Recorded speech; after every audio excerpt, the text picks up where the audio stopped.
137 Russian tourists quarantined in Cuba after testing positive for COVID-19. The majority of Russian tourists being isolated over suspected COVID-19 infection show no symptoms, and they have allegedly been vaccinated in Russia prior to their trip. About 130 Russian visitors tested positive to COVID-19 after arriving in Varadero, Cuba on June 30.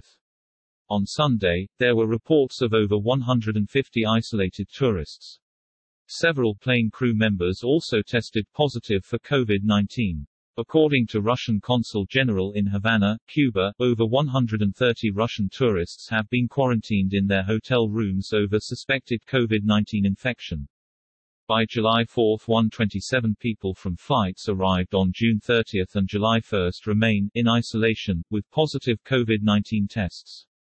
We expect results of repeat tests for 80 people who arrived on July 1. As for people who arrived on July 3, there are 10 people who tested positive, and we expect more results later today, the consul said. On Sunday, there were reports of over 150 isolated tourists.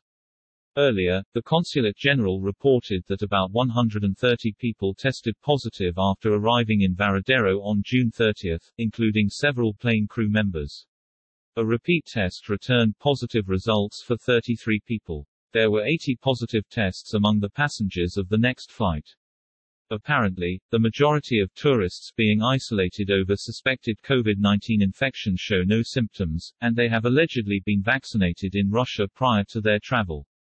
They also have papers on PCR tests taken in Russia, which also show negative results. By early June, there have been about 6,000 Russian citizens in Cuban resorts. According to the Cuban regulations, incoming tourists must take a PCR test for COVID-19 infection within 72 hours prior to their trip.